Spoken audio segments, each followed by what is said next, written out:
Idul Adha itu dari kata id, id itu kembali banyak nikmat atau terulangnya nikmat-nikmat yang diberikan oleh Allah Subhanahu wa taala. Kemudian Al-Adha ini banyak yang mengatakan terkait dengan ibadah penyembelihan kurban disebut Idul Adha atau Idul Kurban. Saya cerita sedikit tentang sejarah Idul Adha. Dulu ada seorang malaikat yang menjelma sebagai manusia dan beliau ini komunikasi dengan Nabi Ibrahim. Sebelum saya cerita jauh, saya katakan juga saya ingatkan lagi bahwa cara berpikir kita sebagai mukmin itu harus berpikir awal al-khilqah. Awal kita dijadikan oleh Allah Ta'ala, yaitu Nabi Adam materinya dari tanah, nyatanya bisa jadi Nabi Adam. Kita dari sperma, nyatanya bisa jadi manusia. Dengan konstruksi yang sempurna. Dengan cara seperti ini, nanti bayangkan kekuasaan Allah yang tidak terbatas menjadi mudah. Saya teruskan, si malaikat tadi tanya ke Nabi Ibrahim, saya minta kambing kamu. Oh ya, silahkan. Asal kamu melantunkan kalimat tasbih, terus dibaca tasbih, indah sekali, merdu, terus bisa minta tambahan kambing, ya. Sampai beberapa kali. Demi Allah, ini baru kambing, baru hewan. Andaikan anak saya pun, kalau demi Allah saya kurbankan. Singkat cerita, versi riwayat ini, suatu saat Nabi Ibrahim diuji dengan dimintanya anak untuk dikurbankan. Ketika beliau atas nama seorang bapak agak keberatan, terus diingatkan ulang oleh Allah Ta'ala, janji beliau demi Allah, anak pun saya kurbankan. Walhasil akhirnya beliau melakukan itu. Dan karena Allah hanya menguji, tidak niat betulan supaya anak itu disembelih, akhirnya diganti oleh kambing. Jadilah tradisi kurban itu pakai kambing. Kemudian secara fikih ada padanan-padanan yang cukup menggantikan kambing, yaitu ada sapi, ada unta, dan seterusnya, dan seterusnya. Yang menarik dari sekian referensi yang saya baca, dan ini harus disosialisasikan lah. Sebagian versi itu adalah bahwa Nabi Ibrahim ketika diangkat di alam malakut, di alam langit sana, itu ketemu Allah, kemudian Allah tanya, Ibrahim, banyak hamba-hambaku yang durhaka, tidak tahu saya sebagai Tuhannya. Terus kata Ibrahim, usul ya Fa'amidhum, bunuh saja ya Allah. Setelah itu tanya lagi, ada yang zina, ada yang koruptor, ada yang pokoknya dosa-dosa yang buruk sekali. Dan di semua itu Nabi Ibrahim usul, mereka hidup di bumi engkau ya Allah, makan rezekimu ya Allah, maka mereka enggak sopan sekali, enggak ngerti engkau. Terus singkat cerita minta itu diadab, siksa. Suatu saat versi referensi ini di kitab Hikam, kalau di kitab saya halaman 15 juz 2, suatu saat Nabi Ibrahim itu diminta sama Allah menyembelih Ismail. Citra ini penting sekali. Setelah disuruh menyembelih Ismail, Nabi Ibrahim komplain. Ya Allah, ini anak saya, Samratu Fuadi, buah hati saya, kenapa engkau seenaknya minta saya sembelih? Gitu. Gak bisa ya Allah, ini Samratu Fuadi, buah hati saya. Terus kata Allah, orang-orang yang durhaka yang kamu usulkan supaya saya bunuh itu hamba saya menciptakan mereka, saya mencintai mereka, karena itu ciptaan saya. Anda enak saja usul saya matikan, saya bunuh. Sekarang ketika Anda usul, saya tidak mikir, kenapa ketika saya usul kamu mikir? Terus akhirnya Nabi Ibrahim mau oke ya Allah, terus setelah itu, terus semenjak itu Nabi Ibrahim itu begitu sayang sama hamba-hambanya Allah. Sehingga dari cerita yang paling masyhur, ketika Abu Bakar As-Siddiq begitu lemah lembut sama hamba-hamba Allah yang lain, Nabi Muhammad mensepadankan dalam hal ini sama Nabi Ibrahim, hati kamu sehalus Ibrahim. Yaitu Nabi Ibrahim, beliau akhir-akhir punya komitmen, faman tabi'ani fa innahu minni wa man asani fa innaka ghafurur rahim. Ya Allah, orang yang ikut sunnahku maka jelas bagian dari saya. Dan yang sedang durhaka, waman asoni, saya harapkan fa innaka ghafurur rahim. Engkau Maha Pengampun, Maha Penyayang. Semenjak itu menjadi sunnatan mutaba'ah bahwa agama ini agama rahmatan lil alamin. Bahwa melihat kemungkaran, melihat kebodohan, ketimpangan, itu komitmen kita ini membenahin, bukan menghabisin. Melihat kesalahan, komitmen kita ini in uridu ilal islaha mastata'tu. Komitmen kita ini ingin lebih baik, bukan mengacaukan dunia ini. Semenjak itu terus syariat-syariat Islam disebut anit tabi millata Ibrahim Hanifah, bahwa kita mengikuti millahnya Ibrahim. Sebab itu kemudian setelah ini menjadi sunnatan mutaba'ah, bahkan banyak ulama yang berpendapat ketika Rasulullah SAW Mi'raj, itu dari sekian Nabi Ulul Azmi yang enggak ketemu itu Nabi Nuh. Nabi Nuh alaihissalam, padahal termasuk Nabi Ulul Azmi. Itu banyak yang menganalisis karena Nabi Nuh itu pernah berdoa, Rabbi la tadhar alal ardi minal kafirina dayaro. Nabi Nuh adalah Nabi yang pernah cara Jawa masuk no kaumnya, mendoakan buruk sama kaumnya. Dan itu tidak manhaj, tidak metode yang Nabi Muhammad disuruh ikut metode itu. Tapi Nabi disuruh ikut manhaj atau pola sosiologi, pola dakwah atau pola sosial yang harus mengikuti Nabi Ibrahim anit tabi millata Ibrahim Hanifah. Nabi Ibrahim itu orang yang sangat lemah lembut, yang ngendikan faman tabi'ani fa innahu minni wa man asani fa innaka ghafurur rahim. Sebab itu teman-teman yang di Kanada, yang di mana-mana, kita ngikuti status ilmu hakikat. Di ilmu manusia, negara ini milik Kanada, milik Amerika, milik Eropa misalnya, atau milik mana sajalah. Tapi di status ilmu hakikat, semua itu milik Allah. Sehingga di antara ciri khas Islam adalah, kalau dulu agama-agama lain harus salat di tempat peribadatan mereka, Islam mengatakan, ju'ilat lanal ardu kulluha masjidan. Semua bumi Allah itu masjid, tempat sujud. Sehingga orang Islam, fa'enama adrokathu sholat, kamu kapan saja ketemu waktu sholat, ya sholat. Semua bumi Allah itu tempat sujud. Sehingga suatu saat sahabat yang biasa siaha, biasa hidup di perantauan, Nabi memberi nasihat, al-bilad biladullah wal ibad ibadullah, fahaitsuma asabta khairan fa'akim. Semua negara itu milik Allah, semua hamba dimanapun juga hamba Allah. Kamu di mana saja mendapatkan kebaikan, ya silahkan berdomisili di situ. Saya pernah di Korea, itu asik karena itu yang orang-orang katanya teman-teman, saya ini di rumah itu enggak kiai, Gus. Sering di sawah, sering di Tegal. Gara-gara di Korea jadi mufti gitu. Karena enggak ada kiainya gitu. Jadi orang-orang yang enggak jadi kiai di Jawa, mungkin kalau di luar Jawa atau di luar Indonesia malah jadi kiai gitu. Artinya gini, pentingnya jadi kiai bukan menjadi gagah, itu enggak, tapi begini.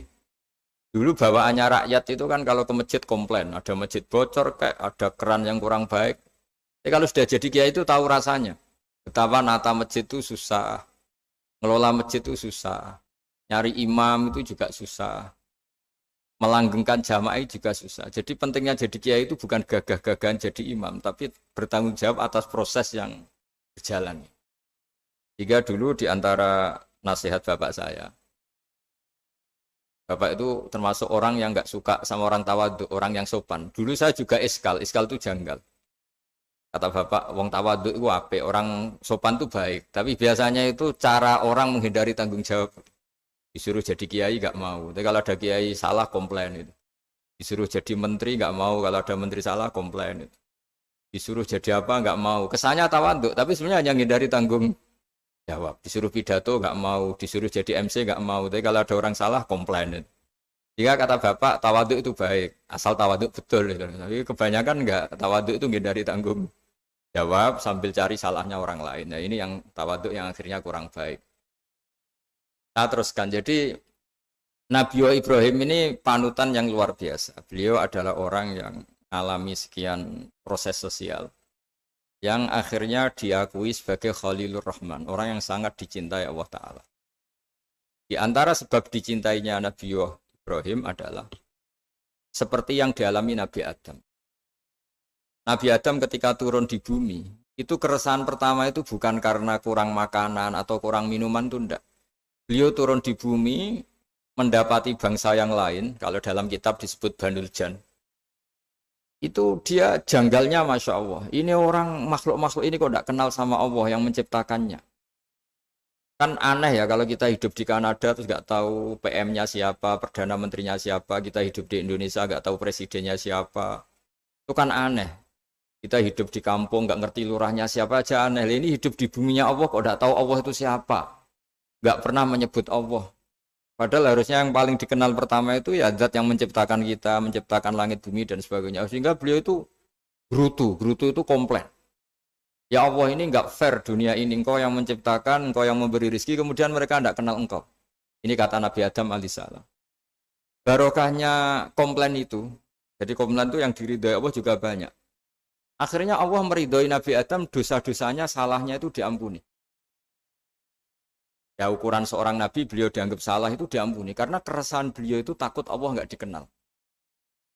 Nah, masjid yang di Kanada, di Montreal juga ketakutan kita ini jangan sampai orang Islam tidak punya tempat ibadah. Meskipun setelah punya tempat ibadah, ketakutan kita jangan-jangan ibadahnya tidak sesuai sunnah Rasul. Setelah sesuai sunnah Rasul kita takut lagi, jangan-jangan memaksa sesuai tapi karena ingin benar. Dan setelah ingin benar, takutnya secara tasawuf ngimani kebenaran itu. Bukan ngimani rahmatnya Allah, tapi ngimani kebenaran itu. Akhirnya jadi ujub. Ujub itu bangga amal diterima karena kebaikannya, bukan karena fadlnya Allah, karena anugerah. Nah ketakutan-ketakutan ini khas orang soleh. Orang soleh itu kalau nggak sholat takut. Setelah sholat takut nggak sesuai syarat rukun.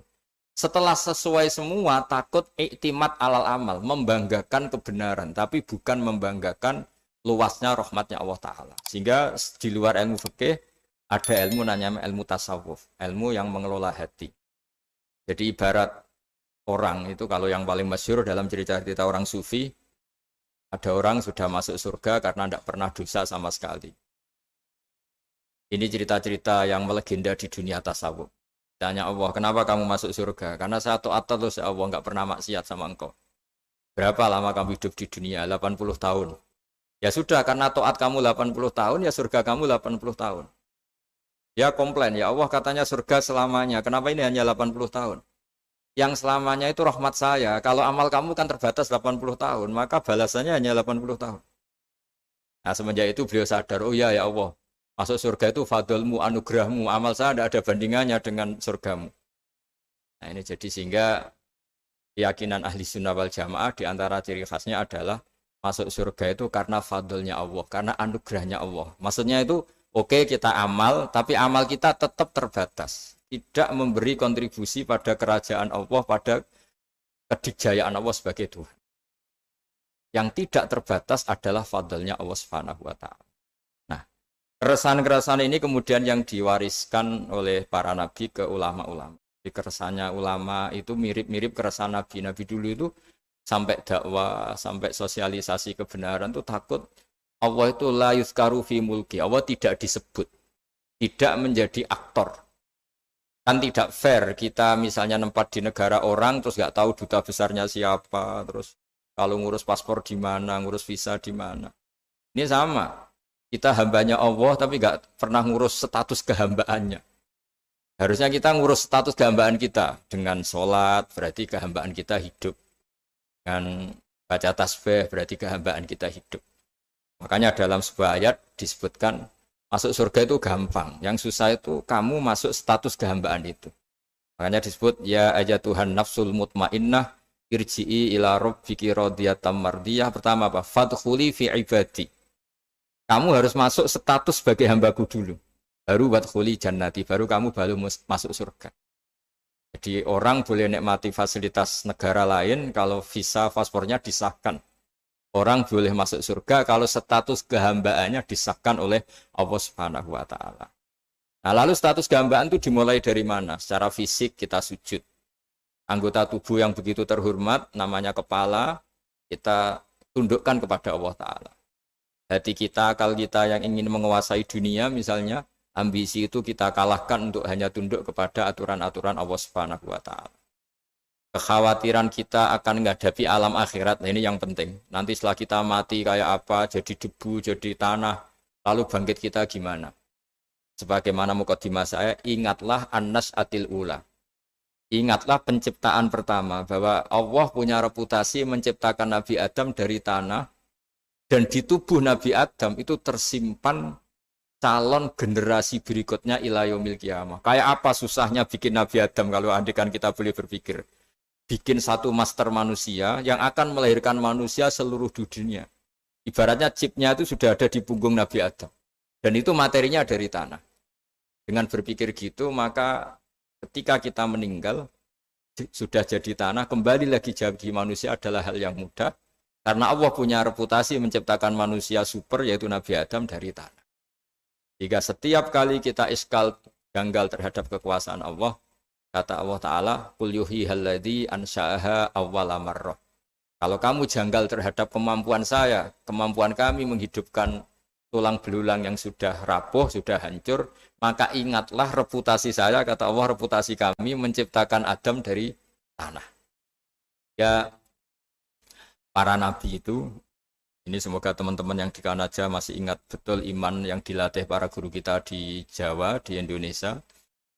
Para nabi itu saking imannya sama Allah, itu tidak ada, sampai kasarnya itu nggak tahu bedanya antara hal itu masuk akal maupun tidak.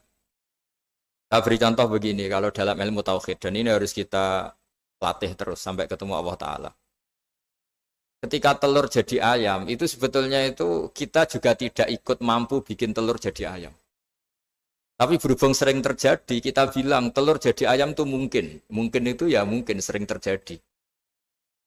Padahal sering terjadi ini juga tidak yang jenis kita ikut berkontribusi. Lalu ketika sering terjadi ini kita bilang itu mungkin. Padahal saat kita bilang mungkin, juga hakikatnya kita tidak ikut menciptakan telur menjadi ayam. Lalu karena seringnya telur jadi ayam kita bilang telur jadi ayam itu mungkin. Mungkin itu gak muhal. Begitu juga bebijian, nanti jadi pohon besar yang rindang, yang berbuah kita katakan mungkin. Kenapa kita katakan mungkin? Karena itu sering terjadi. Toh kita pun tidak ikut menciptakan biji jadi pohon besar, telur jadi ayam. Artinya apa? Zaman sesuatu itu sering terjadi, kita pun sebetulnya tidak pernah ikut menciptakan. Hanya menyaksikan sering, terus kita bilang itu mungkin. Tapi kita tidak memberi kontribusi sama sekali. Semua itu karena kudrohnya Allah, kemampuan Allah. Lalu ketika ada orang yang bilang, batu ini bisa melahirkan onta. Kita bilang muhal, batu itu tidak mungkin melahirkan unta. Tapi kalau seorang nabi itu nggak tahu bedanya antara batu melahirkan unta dengan indukan unta melahirkan unta. Karena nabi-nabi itu makomnya sudah sangat tinggi. Ketika unta induk melahirkan unta juga tidak atas kemampuan unta induk. Unta induk tidak punya kemampuan menciptakan unta. Juga karena kudrohnya Allah Ta'ala. Sehingga kalau batu mengeluarkan unta juga mungkin kalau Allah menghendaki. Hingga ketika Nabi Soleh diminta kaumnya, apa bukti engkau Nabi? Tunjukkan ayat kalau engkau Nabi. Yang kamu minta apa? Seekor unta keluar dari batu besar ini. Nabi Soleh dengan entengnya berdoa sama Allah dan keluarlah unta keluar dari batu. Nah itu makom yang paling tinggi. Makom paling tinggi itu kita mendudukkan Allah sebagai zat yang tidak terbatas kudrohnya. Hingga para nabi itu terus punya mukjizat. Nah, mukjizat itu mengingatkan ulang bahwa Allah itu tidak terbatas kemampuannya. Bagaimana unta keluar dari batu besar zaman Nabi Soleh, zaman Nabi Muhammad air keluar dari jemarinya Rasulullah SAW, Nabi Ibrahim dibakar tidak mempan, tetap sehat, tetap bugar. Karena semua ini sebagai bukti bahwa kudrohnya Allah tidak terbatas. Iman-iman seperti ini harus kita jaga. Apapun rasionalitas kita dan meskipun kita selalu rasional, tetap menyisakan iman bahwa kudroh Allah itu tidak terbatas. Sehingga ketika ada cerita kematian orang soleh itu ditangisi langit dan bumi, kita tidak usah iskal, tidak usah janggal. Masa bumi bisa menangis? Karena kita yang sekarang bisa nangis adalah materinya dari tanah. Materinya dari bumi. Terus iman ini kita jaga sehingga kalau kita yasinan, masih ingat, Allah kalau mengingatkan kudrohnya yang tidak terbatas, manusia disuruh ingat, Qul yuhyihalladzi ansha'aha awwala marrah. Kamu harus ingat bahwa Allah itu yang menghidupkan kamu menghidupkan semuanya ketika kamu belum menjadi seperti ini. Jadi intinya itu kita ingat meskipun telur itu lazim jadi ayam, tetap tidak karena kudrohnya ayam itu, tapi karena kudrohnya Allah. Indukan unta melahirkan anak unta juga bukan kemampuan indukan unta, karena ini juga makhluk yang lemah, tapi juga kemampuan Allah Subhanahu wa Ta'ala. Jika dengan demikian kita termasuk hamba Allah sesuai target yang diingatkan Allah.